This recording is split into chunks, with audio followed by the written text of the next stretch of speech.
اعوذ باللہ من الشیطان الرجیم بسم اللہ الرحمن الرحیم فکیف اذا جمعناہم لیوم لا ریب فیہ ووفیت کل نفس ما کسبت وہم لا یظلمون۔ مگر اس دن ان کا کیا حال ہوگا جبکہ ہم سب کو جمع کر لیں گے اور جس کے آنے میں کوئی شبہ نہیں۔ اس روز ہر شخص کو اس کی کمائی کا پورا بدلہ دیا جائے گا، کسی پر بھی ظلم نہ ہوگا۔ یہ سورہ آل عمران کی 25ویں آیت ہے۔ اس سے پچھلی آیت میں اللہ تعالیٰ نے یہودیوں کے احوال بیان کرتے ہوئے بات بتائی تھی کہ ان کے جو من گھڑت خیالات اور عقائد تھے جو باطل، جس کی وجہ سے وہ یہ سمجھ رہے تھے کہ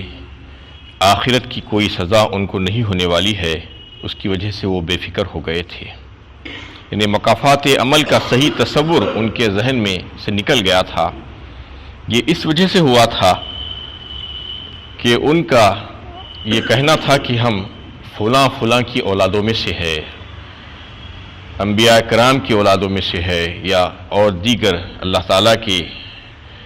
نیک جو بندے ہیں ان کی اولادوں میں سے ہے۔ یہ تصور کی وجہ سے انہوں نے یہ سمجھ لیا تھا کہ ہمیں جہنم میں جانا نہیں پڑے گا۔ یعنی یہ باتیں ان کو دھوکے میں ڈال کر رکھ دی تھی ان کے دین کے بارے میں۔ اس میں اللہ تعالیٰ امت مسلمہ کو خبردار کر رہے ہیں کہ دیکھو جیسا ان لوگوں نے کیا تھا کر کے وہ ہلاک ہوئے، تباہ و برباد ہوئے، تم ایسا نہیں کرنا۔ لیکن کیا بدقسمتی کی بات ہے کہ آج امت مسلمہ بھی بالکل ہو ایسے ہی کام کر رہی ہے، بلکہ بسا اوقات تو ایسا دکھتا ہے کہ ان سے زیادہ آگے نکل گئی ہے۔ کئی ایک معاملات میں دیکھیے آپ، یعنی بہت سے ایسے لوگ ہیں جو اپنے آپ کو سید زادے کہہ کر یہ سمجھنے لگتے ہیں کہ بس ہم جو چاہیں کر لیں، ہم تو اہل بیت میں سے ہیں، یا کچھ اپنے آپ کو پیر زادے، کوئی اپنے آپ کو کون سے زادے ایسا کہنے لگے ہیں، اور یہ سمجھنے لگے ہیں کہ ہمارا رشتہ تو فلاں سے اور فلاں سے فلاں سا ہے، لہٰذا ہمیں عمل کرنے کی کوئی ضرورت نہیں ہے۔ اس میں اللہ تعالیٰ بتا رہے ہیں کہ یہ سب چلنے والا نہیں ہے، چاہے کوئی سی بھی زادی ہو، آپ کا عمل دیکھا جائے گا، اور یہی قانون ہے۔ اور اللہ تعالیٰ نے اس کو بالکل واضح فرمایا مختلف مقامات پر، وَإِن مِّن شَيْءٍ إِلَّا کہ اللہ تعالیٰ بتا دیے ہیں کہ وَأَن لَيْسَ لِلْإِنسَانِ إِلَّا مَا سَعَىٰ، سورہ نجم 27ویں پارے میں، وَأَن لَيْسَ لِلْإِنسَانِ إِلَّا مَا سَعَىٰ، یعنی تم جو کچھ بھی کوشش کرو گے بس وہی تمہیں دکھے گا، وہی اسی کا جو ہے اجر تم کو ملے گا۔ اگر اچھا عمل کرو گے تو اس کا اچھا اجر ملے گا، اگر برا عمل کرو گے تو اس کی سزا تم کو بھگتنی پڑے گی۔ اللہ تزر وازرۃ وزر اخری، کوئی کسی کا بوجھ نہیں اٹھانے والا ہے۔ یہ قانون ہے اپنی جگہ، استثنائی صورتیں کچھ ہو سکتی ہیں کہ اللہ تعالیٰ اپنے فضل و کرم سے جس کو چاہے معاف فرما دے، لیکن قانون کو دیکھنا پڑے گا، قانون کے مطابق عمل کرنا پڑے گا۔ تو اس میں اللہ تعالیٰ خبردار کر رہے ہیں کہ ابھی وقت ہے، اپنی اصلاح کر لو۔ اگر کوئی غلطی پر ہو تو دیکھو وہ لوگوں نے ایسا کام کیا تھا، تم ایسا ہرگز نہیں کرنا، ورنہ ظالموں میں شمار ہوگا تمہارا۔ قل اللہم مالک الملک تؤتی الملک من تشاء وتنزع الملك ممن تشاء وتعز من تشاء وتذل من تشاء بيدك الخير انك على كل شيء قدير۔ کہو اے اللہ اقتدار کے مالک، تو جسے چاہے اقتدار عطا فرمائے اور جس سے چاہے چھین لے، جس کو چاہے عزت دے، جس کو چاہے ذلت دے، بھلائی تیرے ہی ہاتھ میں ہے، بے شک تو ہر چیز پر قادر ہے۔ یہ بڑی ہی اہم آیت ہے۔ اس آیت کے شان نزول کے بارے میں بتایا جاتا ہے کہ غزوہ بدر اور غزوہ احد میں جب کفار قریش کو ناکامی کا سامنا ہوا، شکست ہوئی، اور اس کے بعد مسلسل مسلمانوں کے خلاف جو جد و جہد تھی وہ لوگوں کو اس میں ناکامی ہی ہوتی جا رہی تھی، اور مسلمان کامیاب ہوتے جا رہے تھے، ان کو ترقی ملتی جا رہی تھی، تو سارے کے سارے نہ صرف کفار قریش بلکہ عرب کے جتنے بھی مشرکین تھے، دیگر اور غیر مسلمین تھے، وہ سب کے سب بوکھلاہٹ کا شکار ہو گئے تھے کہ آخر یہ کیسے ہو رہا ہے، یہ جماعت جو انتہائی کمزور جماعت ہے اس کو کامیابی کیسے مل رہی ہے۔ اور وہ لوگوں نے یہ ٹھان لی تھی کہ چاہے کچھ بھی ہو جائے ہم اپنا سب کچھ لٹا دیں گے، قربان کر دیں گے، لیکن ان کو نہیں رہنے دیں گے۔ یہ سوچ کر انہوں نے پورے لوگوں نے مل کر عرب کے سارے مشرکین اور جتنے بھی یہود و نصارہ اور دشمنان اسلام تھے اس بات کو طے کیا اور یہ سوچا کہ اب ہم مسلمانوں کے خلاف ایک ایسا متحدہ محاذ بنائیں گے جو ایک بارگی ان کے اوپر حملہ کریں گے اور ایک فیصلہ کن جنگ ہوگی جس سے ہم ان کو اس دنیا سے مٹا کر رکھ دیں گے۔ یہ سوچ کر انہوں نے سب مل کر ایک بڑا جتھا بنایا اور ایک بہت بڑا لشکر تیار کیا جو ساز و سامان سے لیس تھا۔ وہ آ کر ایک بار کی مدینے پر حملہ آور ہوئے، جس کو نام دیا گیا غزوہ احزاب یا غزوہ خندق کا نام۔ اس کے تعلق سے بتایا گیا کہ اللہ کے نبی صلی اللہ علیہ وسلم اور صحابہ کرام کے مشورے سے یہ بات طے ہوئی تھی کہ مدینے کے باہر غنیم کے علاقے میں خندق کھودی جائے، ٹرنچ، تاکہ دشمنوں سے حفاظت ہو۔ اس کو بہقی نے بھی اور نعیم نے بھی نقل کیا ہے کہ خندق کھودنے کا کام اس کی ذمہ داری جس کے سپرد کی گئی تھی وہ مجاہدین اسلام صحابہ کرام رضی اللہ تعالی علیہم اجمعین تھے، اور چونکہ وقت بہت کم تھا اس لیے کام بڑی تیزی کے ساتھ کرنا تھا۔ بتایا جاتا ہے کہ 40 ہاتھ تک کا کام 10 صحابہ کو دیا گیا، یعنی 40 ہاتھ لمبا کھودنے کا کام 10 صحابوں کو دیا گیا، اور یہ خندق کئی میل لمبی اور کافی چوڑی اور گہری تھی، اور اس کو کھودنے کے لیے کسی قسم کا کوئی وقفہ نہیں تھا، کیونکہ مسلمان جو ہے یعنی اب ان کا دشمن جو ہے ان کے قریب آ رہا تھا، اس لیے بہت جلد یہ کام کرنا تھا۔ جانثار صحابہ جٹ گئے تھے، کام میں لگ گئے تھے، نہ ان کو اپنے کھانے کی فکر تھی نہ قضائے حاجت کی فکر، کسی بھی کام کے لیے وہ جا نہیں سک رہے تھے، ہل نہیں سک رہے تھے وہاں سے، ایسی یعنی تیزی کا کام تھا وہ۔ اور اس وقت یہ ہوا کہ ایک مقام پر جو ہے ایک چٹان راستے میں آ گئی جہاں کھدائی چل رہی تھی، تو کتنی کوشش کرنے کے باوجود بھی وہ حضرات اس کو توڑ نہیں سکے، تو پھر سب نے مل کر یہ طے کیا کہ حضور صلی اللہ علیہ وسلم کے پاس اس مسئلے کو پیش کیا جائے، اور حضرت سلمان فارسی رضی اللہ تعالیٰ عنہ جا کر آپ صلی اللہ علیہ وسلم سے عرض کیے کہ یا رسول اللہ ایسا مسئلہ پیش آ گیا ہے، آپ کا کیا حکم ہے؟ آپ صلی اللہ علیہ وسلم خود یعنی بذات نفس نفیس اس میں شریک تھے وہ کھدوائی کے کام میں، اور وہ خود آپ صلی اللہ علیہ وسلم آئے وہاں پر، اور آ کر آپ صلی اللہ علیہ وسلم نے کدال اپنے ہاتھ میں لے کر اس چٹان پر چلائی، تو اس کے جیسے ہی چلانا تھا 2 ٹکڑے ہو گئے، اور ایک زبردست روشنی نکلی۔ آپ صلی اللہ علیہ وسلم نے فرمایا کہ یہ پہلی بار میں نے جب اس پر کدال چلائی تو روشنی میں مجھے جو محلات دکھائے گئے وہ فارس کے محلات اور ان کے جو گھر تھے وہ دکھائے گئے۔ اس کے بعد دوسری بار آپ صلی اللہ علیہ وسلم نے جب کدال چلائی تو پھر سے روشنی ہوئی، اور وہ روشنی میں آپ صلی اللہ علیہ وسلم کو رومیوں کے سرخ محلات دکھائے گئے، اور تیسری بار جب آپ صلی اللہ علیہ وسلم نے کدال کو چلایا تو روشنی میں آئی، اور اس میں آپ صلی اللہ علیہ وسلم کو جو محلات دکھائے گئے وہ سنا اور یمن کے عظیم محلات دکھائے گئے، اور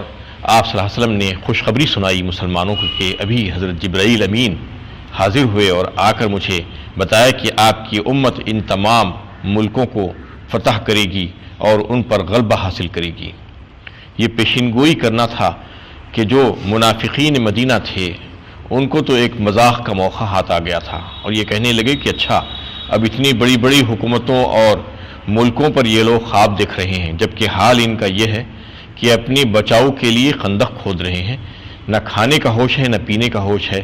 ایسی حالت میں یہ ایسے ممالک کی طرف نظر ڈال کر دیکھ رہے ہیں جو اس وقت کے سپر پاور تھے، یعنی وہ ملک یمن، فارس اور روم کی سلطنتیں سب سے بڑی سلطنتیں اس وقت تصور ہوتی تھی۔ اس کی جواب میں اللہ تعالیٰ نے کہا کہ یہ ظالم اور بے خبر جو ہیں ان کو یہ پتہ ہی نہیں ہے، یہ کہہ کر یہ آیت نازل کی گئی، اور اس میں اس بات کی طرف اشارہ کر دیا گیا کہ قوموں کے انقلاب اور ملکوں کی جو عروج و زوال ہے اس کا وہ اللہ رب العزت کی یعنی قدرت کاملہ کے اندر ہے، اس کا بیان اللہ تعالیٰ نے اس آیت میں فرمایا ایک بلیغ انداز میں، اور پھر اس میں اس بات کی طرف بھی اشارہ کر دیا گیا جو فتوحات کے بارے میں آپ صلی اللہ علیہ وسلم نے پیشین گوئی فرمائی تھی کہ فارس اور روم اور یمن کی سلطنت مسلمانوں کے ہاتھ میں آئے گی، تو اس کے بارے میں فرما دیا گیا کہ یہ جو ہے بالکل ہونے والی ہے، یہ پیشین گوئی درست ثابت ہوگی، اس کے تعلق سے بھی اشارہ کر دیا گیا، اور یہ بتایا گیا کہ جو غافل جو قومیں ہیں، جو یعنی قوموں کے انقلابات کی وجہ سے اور ملکوں کی جو عروج و زوال ہے اس کی طرف سے جو بے خبر ہیں، اور جو قومیں گزر چکی ہیں جیسے قوم نوح، قوم عاد اور قوم سمود، ان کی تاریخ سے جو ناواقف ہیں، یہ لوگ کیا جانیں اس کے بارے میں کہ یہ تمام تر قوتیں جو ہیں اور تمام تر عزت و دولت اور سلطنت اور حکومت وہی ذات پاک کے قبضہ قدرت میں ہیں۔ یہ جو دشمنان اسلام ہیں یہ تو صرف یہ جانتے ہیں کہ ظاہری چمک دمک جو ہے اس کو دیکھ کر یہ لوگ ادھر دوڑتے چلے جاتے ہیں اور اس کے پرستار ہیں، ان کو یہ نہیں معلوم کہ یہ ساری چیزیں اسی ذات پاک کے قبضہ قدرت میں ہیں، وہ جسے جب چاہتا ہے نواز دیتا ہے، اور چاہے وہ غریب ہو چاہے وہ فقیر ہو، ان کو جب اللہ تعالیٰ بادشاہ بنانا چاہتے ہیں تو پھر ان کو بادشاہت عطا فرما دیتے ہیں، اور بڑے بڑے بادشاہوں کی حکومت اور سلطنت وہ جب چاہتے ہیں چھین لیتے ہیں، ان سے دولت واپس لے لیتے ہیں، انہی کے قبضہ قدرت میں سب کچھ ہے۔ آج یہ کمزور مسلمان جو یہ کھودتے ہوئے نظر آ رہے ہیں خندق، یہ غریب اور کمزور قسم کے، اللہ تعالیٰ جب چاہتے ہیں ان کو جو ہے نواز سکتے ہیں، اور یقیناً ایسا ہونے والا ہے کہ ہم ان کو حکومت سے نوازیں گے اور ان کو بڑے بڑے ملکوں کے حکمران بنائیں گے، اور اس طریقے سے جو ہے یہ پیشین گوئی جو کی گئی تھی وہ حرف بحرف صحیح ثابت ہوئی۔ یعنی عہد نبوی ہی میں ہی یہ بات سامنے آ گئی کہ پورا جزیرۃ العرب اور بحرین اور ملک یمن کے کچھ حصے اسلامی فتوحات میں شامل ہو گئے تھے۔ اس کے بعد جو فتوحات کا سلسلہ جو شروع ہوا تو حضرت عمر فاروق رضی اللہ تعالیٰ عنہ کے دور خلافت میں تو یعنی 22.5 لاکھ مربع میل کا رقبہ اسلام کے زیر نگیں آ گیا تھا، اسلامی فتوحات کے اندر آ گیا تھا۔ اس میں کئی ایک ممالک تھے جس میں ملک شام بھی تھا، ملک عراق، ایران، فارس اور جو ہے اردن، یعنی فلسطین، بیت المقدس، اصفہان، آرمینیا اور ایسے کئی ممالک، آذربائیجان، یہ سارے ممالک اس میں شامل ہو گئے تھے۔ اسلامی مملکت میں تقریباً آج کے حساب سے 17 ممالک تھے جس پر حضرت عمر رضی اللہ تعالیٰ عنہ کی حکومت تھی اس وقت۔ تو یہ اس میں بتانا مقصود تھا کہ اللہ تعالیٰ یہ کہنا چاہ رہے تھے کہ دیکھو ہم جس کو چاہتے ہیں نوازتے ہیں، تخت و تاج کا مالک ہم جسے چاہتے ہیں بنا دیتے ہیں۔ وہ حضرات صحابہ جن کا حال یہ تھا کہ کھانے کو کھانا نہیں تھا ان کے پاس، اور ایک ایک کھجور کو 2 لوگ مل کر چوس کر زندگی گزارتے تھے، کہیں سے ان کو ستو مل جاتا تو اس میں پانی ملا کر پی لیتے تھے، پہننے کے لیے کپڑے نہیں، پیر میں چپل نہیں، اور وہ ایسی اجڑ اور گنوار قوم تھی جو بات بات پر لڑنے بھیڑنے لگ جاتی تھی،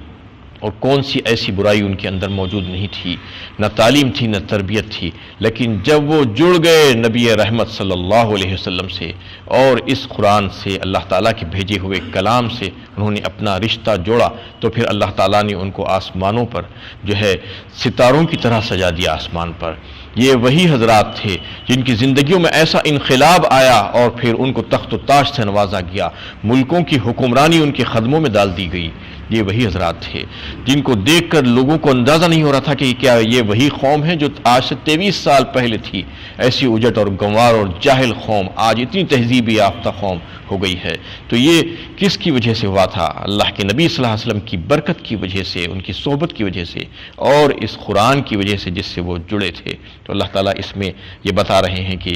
یہ قوموں کا عروج و زوال اور انقلاب جو ہے لوگوں کی اگر نظروں میں ہوتا تو وہ سمجھ سکتے کہ اس کے پیچھے کس کا ہاتھ ہے، کس کے ہاتھ میں ہے بادشاہت، شہنشاہوں کا شہنشاہ کون ہے، کون لوگوں کو بادشاہ بناتا ہے، کون اس سے جو ہے بادشاہت چھین لیتا ہے، کون عزت سے نوازتا ہے، کون ذلیل کر دیتا ہے۔ تو اس میں اللہ تعالیٰ نے اس کو بالکل واضح کر کے بتا دیا کہ وہی ہے ذات پاک جو یہ سب کچھ کرتی ہے، اور اسی کے قبضہ قدرت قدرت میں سب کچھ ہے اور ساری بھلائی بھی جو ہے تیرے ہی ہاتھ ہے، یہ بتا دیا گیا کہ بیدک الخیر، اس کا مطلب یہ ہے کہ خیر اللہ ہی کے پاس سے آنے والا ہے، جتنا بھی خیر ہے، شر کا خالق بھی اللہ تعالیٰ ہی ہے، لیکن یہاں پر خیر کہہ کر یہ بتایا گیا کہ خیر فضل محض ہے، اور شر جو ہوتا ہے وہ انسان کی ہاتھوں کی کمائی ہوتی ہے